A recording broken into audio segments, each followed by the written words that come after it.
বয়সভিত্তিক নারী ছাপে ভারতের বিপক্ষে আরেকটি জয় বাংলাদেশ নারী ফুটবল দলের। মোট কথা টানা দ্বিতীয় জয় প্রতিবেশী দেশটির বিপক্ষে।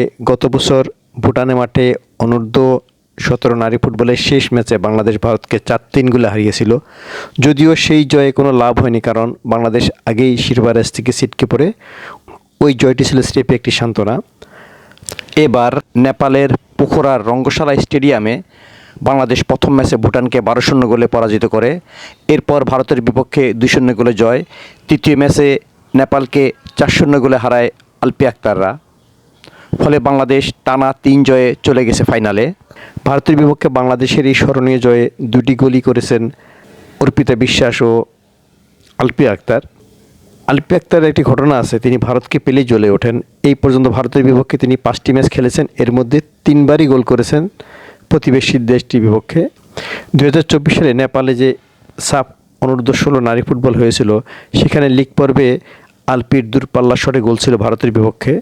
যদিও ফাইনালে আলপি টাইব্রেকার মিস করেন। টাইব্রেকারে তিনি মিস না করলে তখনই বাংলাদেশ চ্যাম্পিয়ন হয়ে যেত।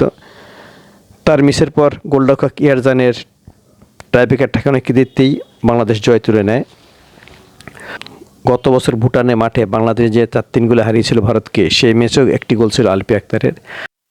আর এবার ফরওয়ার্ড তৃষ্ণা রানীর ক্রস থেকে চলন্ত বলে ডান পায়ের টোকায় যে দর্শনীয় গোলটি করেছেন, তা অনেকদিন যেমন মানুষের মনে থাকবে, তেমনি এই গোলের মাধ্যমে কিন্তু বাংলাদেশ 2-0-তে লিড নিয়ে নেয় ভারতের বিপক্ষে। পরবর্তীতে বাংলাদেশ সেই 2-0 লিড রেখেই খেলা শেষ করে, অর্থাৎ 2-0-তে ম্যাচ জিতে বাংলাদেশ ফাইনালের পথে এগিয়ে গেল। এই লাল সবুজরা প্রথম ম্যাচে ভুটানকে 12-0 গোলে উড়িয়ে দিয়েছিল।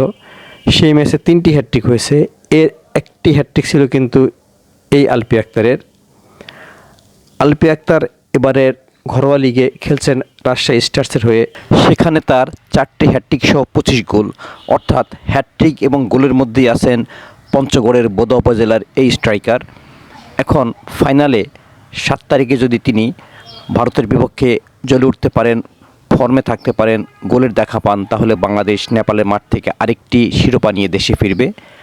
আলপি এবারের অনূর্ধ্ব-17 নারী ছাপে 2টি হ্যাটট্রিক করেছেন। প্রথম হ্যাটট্রিক করেছিলেন ভুটানের বিপক্ষে, এরপর নেপালের বিপক্ষেও তার 3 গোল। ফলে তিনি এখন সর্বোচ্চ গোলদাতা, 7 গোল দিয়ে তিনি এখন সর্বোচ্চ গোলদাতা। এই পারফর্ম যদি তিনি ফাইনালে করতে পারেন ভারতের বিপক্ষে, সেখানে যদি তিনি গোলের দেখা পান, সেই সাথে অন্য ফুটবলাররাও যদি জ্বলে উঠতে পারেন, তাহলে বাংলাদেশ আরেকটি সাফল্য পাবে নেপালের মাঠে। এই নেপালের মাঠে বাংলাদেশের এর আগে 4টি শিরোপা আছে নারী ফুটবলে। এবার এটি যদি পোখরার মাঠে হয়, তাহলে সেটি হবে পোখরার মাঠে প্রথম সাফল্য, কারণ বাংলাদেশের এর আগের 3টি ট্রফি এসেছে কাঠমান্ডুর মাঠ থেকে। কাঠমান্ডু থেকে আরও দূরে পর্যটন নগরী পোখরায় এই প্রথম সাফ অনূর্ধ্ব-17 নারী ফুটবল হচ্ছে। সুতরাং বাংলাদেশ এবার যদি পোখারাতেও সাফল্য পায়, সেখানেও যদি ভারতকে হারিয়ে শিরোপা জিততে পারে, তাহলে নেপালের 3 ভেন্যুর 2টি থেকে বাংলাদেশের সাফল্য আসবে। এর আগে 2019 সালে নেপালের বিরাটনগরে অনুষ্ঠিত সিনিয়র সাফে বাংলাদেশ কিন্তু ব্যর্থ হয়েছিল, সেমিতে বিদায় নিয়েছিল ভারতের কাছে হেরে।